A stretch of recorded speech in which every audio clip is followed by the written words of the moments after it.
గారికి తన సొంత తండ్రి దగ్గర నుంచి అంత కంఫర్ట్ లేదు కాబట్టి బయట మీడియా ద్వారా వచ్చి చెప్పాలనుకుంటున్నాడు. ఎందుకు లేదు? నువ్వేం తప్పు చేసావు? తండ్రి మనోజ్ గారు అనుకుంటున్నారు ఏమో కంఫర్ట్ నా తండ్రి దగ్గర నాకు ఎందుకు ఇలా ఉంది, నన్ను ఎందుకు ఇలా దూరంగా పెడుతున్నారు, నన్ను ఎందుకు ఇలా చేస్తున్నారు ఏంటి అనేది నీ ప్రవర్తన ఏంటి, నువ్వేం తండ్రికి ఏం చేసినావు, లేదా మోహన్ బాబు గారు నీకేం చేశారు?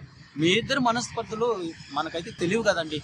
మరి వాళ్ళిద్దరు విషయాలు ఏంటో స్వచ్ఛందంగా వాళ్ళు బయట పెడితే కానీ ఆ విషయాలు బయట పెట్టినట్లయితే దానికి తగిన పరిష్కారం దొరుకుతుంది. వాళ్ళిద్దరు కూడా కలిసి ఉంటారనే నా నమ్మకం అండి, గట్టి నమ్మకం నేను చెప్తున్నాను. ఈరోజు కాకపోయినా ఇంకో సంవత్సరమైన ఒక 10 సంవత్సరాలైనా సరే వాళ్ళిద్దరూ ఒకటవుతారు. వాళ్ళ ఫ్యామిలీ అది. ఎన్నో ఫ్యామిలీలు మనం చూస్తున్నాం సమాజంలో, ఎన్నో సమస్యలు కొట్టిన ప్రతి ఒక్కరు మన కుటుంబంలో కూడా మనం కూడా ఎన్నో సమస్యలు ఎదుర్కొంటున్నాం, మేము కూడా ఎదుర్కొంటున్నాం. ప్రతి ఒక్కరు ఒక తల్లి కానీ బిడ్డ కానీ ఒక వాళ్ళ మాట వినకపోతే మనం ఇది చేస్తున్నాము, తల్లి మాట వినకపోతే బిడ్డ చేస్తున్నాడు, బిడ్డ మాట వినకపోతే తల్లి కూడా చేస్తున్నాడు. అనేక ఘోరాలు జరుగుతున్నాయి. ఇలాంటి సిచ్యువేషన్లు ఎన్నో చూస్తూ ఉన్నాం మన భారతదేశంలో. మన భారతదేశం ఎంతో గొప్ప దేశం. అటువంటి దేశంలో ఎన్నో ఘోరాలు ఇలాంటివి జరగడం కూడా నాకు చాలా బాధాకరం.